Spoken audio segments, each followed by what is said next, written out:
ಸಂದರ್ಭದಲ್ಲಿ ನಾನು ಸಚಿವನಾಗ್ತೀನಿ ಅಂತಕ್ಕಂಥ ನಿರೀಕ್ಷೆ ಇರಲಿಲ್ಲ.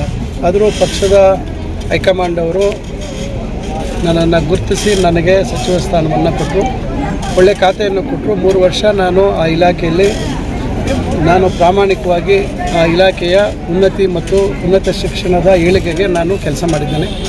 ಅದೇ ರೀತಿ ಜಿಲ್ಲೆಯಲ್ಲೂ ಕೂಡ ಹಲವಾರು ಅಭಿವೃದ್ಧಿ ಕೆಲಸಗಳು ಮಾಡುವಂಥದ್ದು ಒಂದು ಪ್ರಯತ್ನ ಮಾಡಿ ಎಲ್ಲ ತಾಲೂಕುಗಳಲ್ಲೂ ಯಾವುದೆಲ್ಲ ಒಂದು ರೀತಿಯಲ್ಲಿ ಒಂದು ಉಳಿತಕ್ಕಂಥ ಕೆಲಸವನ್ನು ಮಂಜೂರು ಮಾಡಿಸುವಂಥ ಕೆಲಸವನ್ನು ಮಾಡಿದ್ದೇವೆ. ವಿಶೇಷವಾಗಿ ನಮ್ಮ ತಾಲೂಕಿಗೆ ಅತಿ ಹೆಚ್ಚು ಅನುದಾನ ತರುವಂಥ ಒಂದು ಪ್ರಯತ್ನ ಮಾಡಿ ಈಗಾಗಲೇ ಕಾಮಗಾರಿಗಳು ಕಾಣ್ತಾ ಇದ್ದಾವೆ. ಇನ್ನೊಂದಷ್ಟು ಪ್ರಾರಂಭ ಆಗಬೇಕಾಗಿದೆ. ಈಗ ಮಾನ್ಯ ಸಿದ್ದರಾಮಯ್ಯನವರ ಒಂದು ಬದಲಾವಣೆ ಆದ ನಂತರ ಡಿ.ಕೆ. ಶಿವಕುಮಾರ್ ಅವರು ಮುಖ್ಯಮಂತ್ರಿಗಳಾಗಿದ್ದಾರೆ. ಶಿವಕುಮಾರ್ ಅವರ ಸಂಪುಟದಲ್ಲಿ ಸಚಿವರಾಗಬೇಕು ಅಂತಕ್ಕಂಥ ಇಂಗಿತ ಬಯಕೆ ನನಗಿದೆ.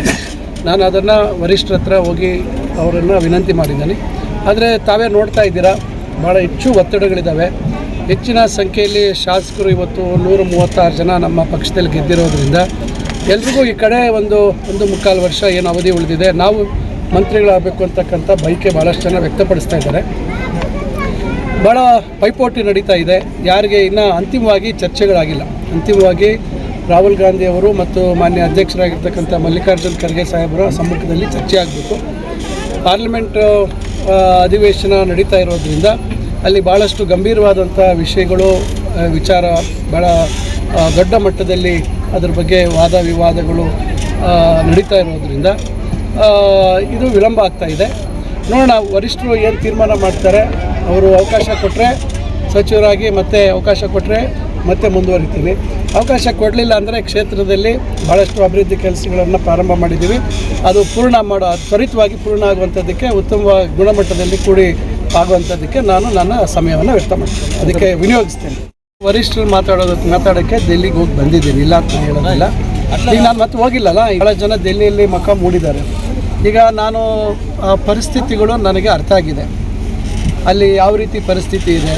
ಪದೇ ಪದೇ ಹೋಗಿ ವರಿಷ್ಠರ ಹತ್ರ ಯಾರಿಗೂ ನಾವು ಹೇಳಕ್ಕೆ ಹೋದಾಗ ಅವ್ರಿಗೂ ಒಂಥರ ಏನಪ್ಪ ಸ್ಥಿತಿ ಬಂದು ಮಾಡ್ತಿರೋಣ ಅಂತ ಬೇಸರ ಆಗುತ್ತೆ.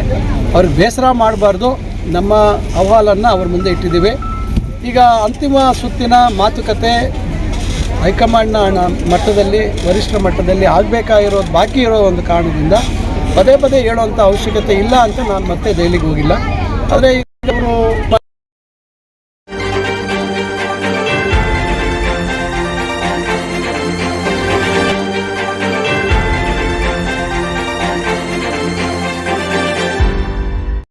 ನಮ್ಮ ಚಾನಲ್ಗೆ ಸಬ್ಸ್ಕ್ರೈಬ್ ಆಗಿಲ್ಲ ಅಂದ್ರೆ ಈಗಲೇ ಸಬ್ಸ್ಕ್ರೈಬ್ ಆಗಿ ಪಕ್ಕದಲ್ಲೇ ಇರುವ ಬೆಲ್ ಐಕಾನ್ ಕ್ಲಿಕ್ ಮಾಡಿ. ಮತ್ತಷ್ಟು ಅಪ್ಡೇಟ್ಗಳಿಗಾಗಿ ಫೇಸ್ಬುಕ್, ಇನ್ಸ್ಟಾಗ್ರಾಮ್, ಟ್ವಿಟರ್ನಲ್ಲಿ ಫಾಲೋ ಆಗಿ.